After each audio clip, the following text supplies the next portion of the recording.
Have you ever thought about starting your own podcast? When we were trying to get this podcast off the ground, we had so many questions. How do we record an episode? Where do we find background music? How do we get our show on Apple Podcasts, Spotify, and all the other places that people like to listen? And where do we find advertisers? The answer to every one of these questions is really simple. Anchor. Anchor is a one-stop shop for recording, hosting, distributing, and monetizing your podcast. And best of all, it's 100% free and 100% ridiculously easy to use. Anchor makes it simple to get up and running. You can upload and schedule your podcasts ahead of time. It publishes to all the major podcast platforms. You can easily check your stats. I could go on, but instead, why don't you go and get started? Go to anchor.fm/start to join the e-commerce minute and a diverse community of podcasters already using Anchor. That's anchor.fm/start. We can't wait to hear your podcast. It's the E-commerce Minute, your daily dose of e-commerce, tech, and retail news with your hosts Bart Mraz and John Suter. The E-commerce Minute is a production of Sumo Heavy, a digital commerce consulting firm in Brooklyn, New York, and Philadelphia. Find us on the web at sumoheavy.com. It's E-commerce Minute, episode 209. In today's episode is Walmart's Jet.com crashing? Jet.com is losing altitude.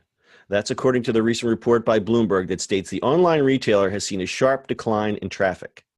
Traffic for Jet.com declined about 60% in March compared with a year earlier. Walmart, Jet's owner, has increased its marketing spend for their primary site, Walmart.com, while scaling back on promotion for Jet. This comes as Walmart has also put its efforts into revamping their website.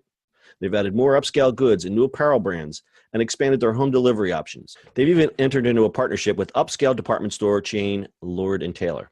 Walmart seems to be adopting the features of Jet to lure away Jet's prime customer, the savvy millennial shopper, who come to expect features like Jet's Smart Cart shopping feature, which provides discounts for ordering more items. This mechanism has already been adopted by Walmart.com. Walmart.com's traffic, meanwhile, was up 5% over the same period, according to data tracker SimilarWeb. So long as Walmart's numbers are strong, it doesn't matter what happens to Jet, said Sucharita Kodali, an analyst at Forrester Research. This makes it easy to sunset Jet and focus on Walmart. I'm not sure, honestly, why Jet is even still around. Harsh words. But Jet isn't coming in for a landing just yet. They brought in Simon Belsham as their new president, who joined the company last month. Founder Mark Laurie is now running Walmart's U.S. online unit.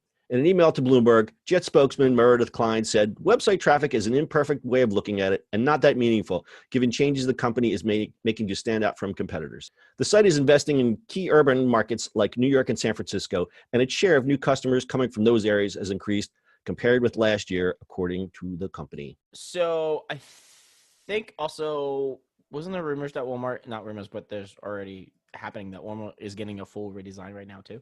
That is correct. They are redesigning the entire site. So this was bound to happen, actually, that Jet, they snagged Jet.com and, everybody from Jet, and then they're just going to move them on to actual Walmart side, which was really weird because I thought they're going to do the other properties just by themselves. I guess not. Yeah, we did. We actually did we show about this, how they were had all these new properties, and Mark, one of the interviews he did at Shop Talk was like, we're staying the course, but it doesn't seem to be that way. So I guess they're really taking off the ads and stuff like that and moving it over. That's interesting. Well, here's what they're doing. They're actually focusing their advertising. So if you're in New York, I know in Philly they have some billboards. They're actually advertising, but they're not advertising. They're only advertising to what they consider their core base, which is the millenniums. Love when I say that. Millenniums, Joey Millennium. No, what is it? Johnny Millennium. Johnny Millennium. He's going to shop at Jet, but as we all know, Walmart is the known brand in Middle America. So you're going to know that brand no matter where you go in the country. Jet, not so much. Yeah. So that's going to be, wow. That's just interesting how they're moving around.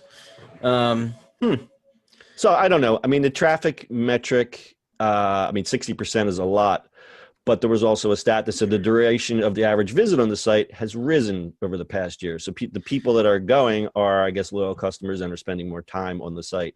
Yeah, unless it translates to dollars, but that's significant, I think. Yeah, unless they're just like really, really focused targeting on just big areas and don't really care where it's coming from. Well, that's what I think is going to happen if this survives another year. They're just going to say Jet is now a niche site for Walmart, and they're just right not or paying much attention to it. Yeah, or they're just gonna niche it out on every single one of these things, like Bonobos and Mockcloth and the rest of those guys. All's well. Yeah. Right. Cool. Yeah. Interesting. All right. Anything else, Dad? Nope. All right. That's your e-commerce minute for today. We'll see you on the internet tomorrow. Millenniums. That's it for today's show.